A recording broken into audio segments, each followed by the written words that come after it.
Obviously, if you don't have a regular writing routine, then NaNoWriMo is going to be a particularly intense month.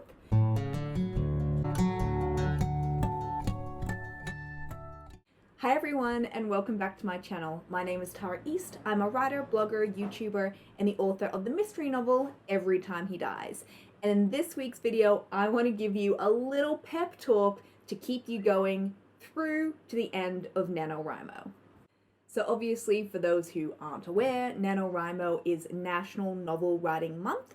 It's a month where you dedicate to writing, hopefully every day, and finishing the month with 50,000 words. So the idea is that you're going to be writing approximately 1,600 words a day-ish, and that will give you the first draft of a manuscript at the end of November.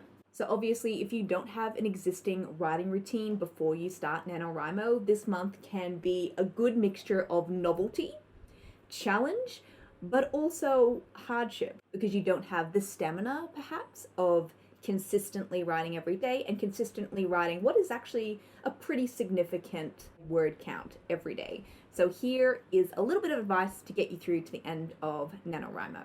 So the first thing I would say is to just be generous with yourself. It's okay if you don't conquer NaNoWriMo. Just use this as a tool.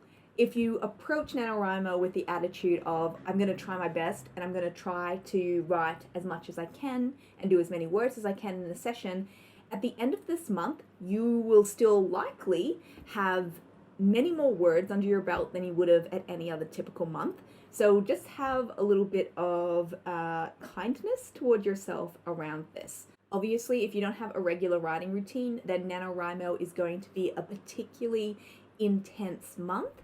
So I think just be realistic about what you can achieve.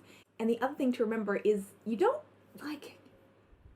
get anything for winning NaNoWriMo. I mean, you get some discounts on some additional computer software like Scrivener, and you get to say that you did it, and of course you get your manuscript, but that's kind of it. There are no real stakes here, and don't use this as like a stick to beat yourself up with because you didn't conquer Nano, you didn't win Nano. The other bits of advice that I would potentially suggest is looking at writing in little bursts rather than in giant chunks.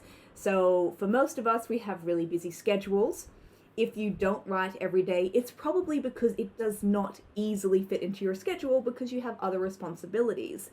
If you have chosen to do NaNoWriMo and you are maybe struggling through these first 2 weeks of writing 1,600 words a day, I would very much recommend writing in 10 or 15-minute chunks if possible, but obviously you'd be able to figure out what it is you can do in that time. The other thing I would recommend is to make the most of every writing session, is to sit down and just sketch out for a couple of minutes what it is you want to happen next in the book, in the scene. So just think about where is the story sort of like going. So you're sort of like doing mini plotting in real time moments before you start writing. And it just means that once you start writing, you kind of have a direction and you kind of know what you're working towards. And then the session is a lot more efficient because you're not having to stop and do that thinking while you're actually writing. You can be a lot more in the scene, and hopefully then it starts to feel more like dictation rather than active creation. I would also just try to approach NaNoWriMo as a fun opportunity. Try and take the pressure off it. Writing is supposed to be fun. You are not, I'm sorry, you're not going to have a good draft at the end of NaNoWriMo, but you are going to have a draft and you can start to fix it and revise it once that first draft is over. So I would lose any kind of perfectionism around the story being genuinely good and just focus on this maybe being an experimental draft where you're exploring the possibilities of the story. And in that way, you can approach the draft with a lot more lightness, and you can just kind of see, where is this story going to go if I'm just following the story organically and following my intuition. In making the writing feel lighter, I would also recommend being a lot looser around how and when you write and even where you write. So if you are like me and you prefer to write in a home office, but scheduling is tight, life, so many responsibilities, you might have to be a bit more adaptable and flexible and learn how to write, say, on your phone in between meetings, handwriting in a journal while you're at your kid's soccer game, or whatever. Just lose the rigidness around writing can only happen at this time on these days in these locations. So being a lot more adaptable in that way and looking for the fringes of time around everything else where you can dip into the story and write. On that same note, I would recommend thinking about your book a little bit more throughout your day before you get to the desk. So this is kind of similar to doing that mini outline that I mentioned before. When you keep your story top of mind and you're sort of thinking about the different things that could happen, or maybe thinking about books that you love or tropes that you love, and how could you take elements of that and make it different and make it your own? How could that be worked into the story? Just keeping the book alive in your mind, thinking about the plot, thinking about the characterization and the themes that you want to explore, doing all that kind of brain work before you come to the manuscript will again just make sure that you get the most out of that session. And so hopefully you spend more time actually writing and less time staring out the window, feeling completely overwhelmed, and then beating yourself up for not making the most of that time.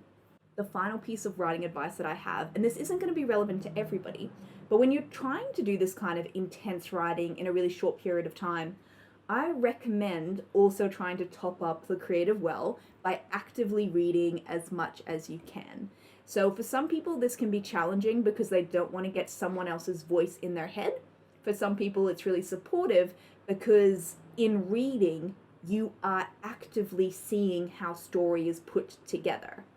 So it depends what kind of camp you're in, but if you are the kind of person who doesn't want to adopt someone else's voice, I recommend then reading in a genre outside of the genre you're writing in.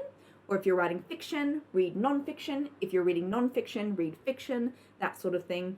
Because it's all still showing you how to use language effectively. And by topping up the creative well like this, ideally, you'll be getting inspiration and then coming to the page with a lot more to say. So that's all I have for you today. Those are my random collection of tips for NaNoWriMo and frankly for writing in general. If you like this video, certainly give it a thumbs up or leave a comment below about any of these tips, or even just let me know how you're going with NaNoWriMo if you're doing it this year. I'd love to hear. Now, if you'd like even more writing advice, you can of course check out the other videos on this channel, or you can go to taraeast.com and dive into the archives. While you're there, please consider joining my email newsletter. When you do, you'll receive a free gift plus an email in your inbox every single Thursday morning or thereabouts, including a note of the week, links to that week's blog or video, and some resources that I recently loved and think you will too. Juniper wishes you good luck for NaNoWriMo, because the world actually does need more books.